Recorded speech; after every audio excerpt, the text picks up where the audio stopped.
Berachot Perek Chet Mishnah Dalet.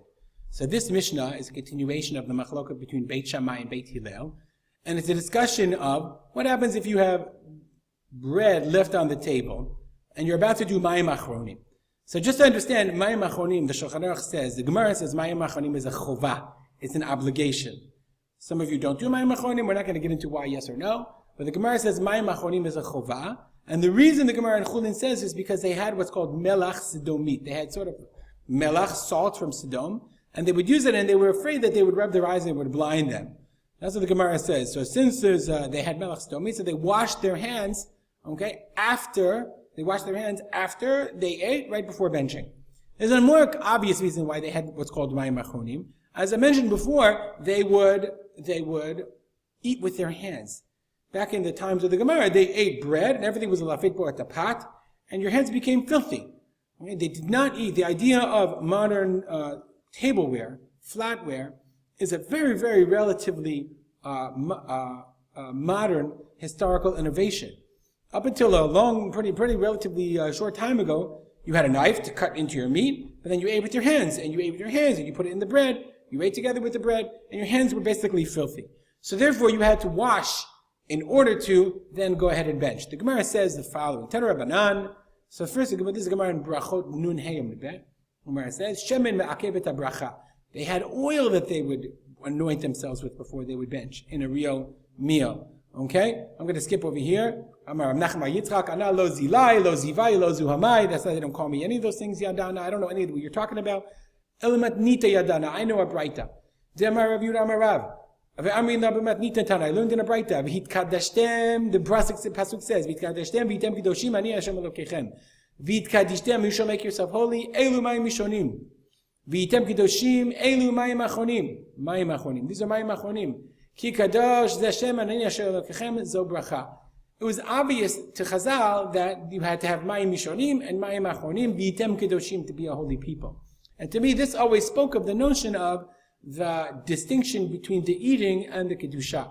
I'll take you back to the beautiful essay Rav Soloveitchik writes about the difference distinguishing between eating, about satiating our physical selves, and then elevating that with washing. So it's not a coincidence that Chazal instituted washing before we eat and then washing after we eat, sort of a bookends, parenthesizing the washing we make with the brachot that we have before and after. Okay, nonetheless, we come back to our issue of Tuma and Ta'ara. Beit Shammai omrim, mechabdim et habayit. First, mechabed et habayit literally means to sweep off the table. You clean off the table, ve'achar kach notlim liyadayim, and then you wash Mayim Achronim. Beit Hillel omrim, Beit Hillel say, notlim liyadayim, first wash, ve'achar kach mechabdim et habayit. So basically the halacha is, you have bread left on the table. They had bread, there's scraps. To what degree are we afraid? If you wash, the water is going to get all over the place. Remember, the shamash, the waiter, brought the water to you. It's kind of like Seder. It just so happens that tonight is a Seder. Some people have a minhag at the Seder that they bring the washing to you. So the water got all over the place. So the question was, the water is going to get on the table, it would spill, and it's going to get the bread on the table, it's going to get it all messy. Okay, so the question is like this. Were they afraid that there was a kzayit-sized piece of bread on the table or not? According to Beit Shammai, they were afraid that there would be a kzayit-sized piece of bread on the table. And since there might be a kazayit-sized piece of bread on the table, therefore first you had to clear off the table, and then only could you wash. Beit Hillel were not afraid that there was a kazayit-sized piece of bread on the table, and therefore only then you could wash, and then you'd have to clear off the table. The Gemara explains interestingly. There's a machloket. Were you allowed? Were you allowed to use as your waiter someone who's in Am Haaretz or not? Why? Because a shamash am haaretz wouldn't know about the problem of a kazayit on the table. He would leave a kazayit on the table, and therefore, if you washed all over it, it would ruin the bread. Beit Hillel says you were not allowed to have a shamash am haaretz. So fascinating. According to Beit Hillel, you go to the restaurant and they would ask you, do you want to have a shomer Shabbat waiter, a chaver waiter, or do you not care? Beit Shammai says no.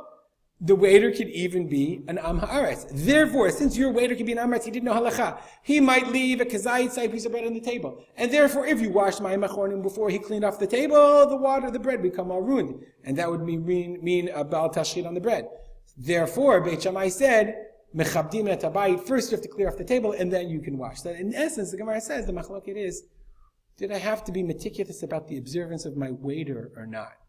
Beit Shammai says, I'm allowed to have a non-observant waiter, and therefore I have to worry about other things. And Beit Hillel says, I'm not allowed to have a non-observant waiter. This a little bit flies in the face of the way we approach Beit Shammai and Beit Hillel. We always think of Beit Hillel as much more open, much more, I would say, cosmopolitan, much more makil, as it were. And here we have a very fascinating case where Beit Hillel is more machmir and says you could not have a waiter who was not shomer halacha because maybe he would not be meticulous about certain laws regarding the serving of the meal. And Beit Shammai was more makil. Kahati notes in this case, even though normally we almost always say, the Gemara says that we paskin like Beit Hillel, in this machloket, paskin like Beit Shammai. That first you clear off the table, the waiter does, and then we have Mayim Achronim. The only reason we don't know about this machloket, we don't paskin, we don't have a sense of this machloket is because the idea of a waiter who's an Amaretz or not an Amaretz is not something we normally are worried about. I guess we really paskin like Beit Shammai because I've never seen anybody come into a restaurant and say, please give me a Shomer Shabbat waiter. Okay, if you have any comments or questions, email me at rspolter@gmail.com. Have a great day.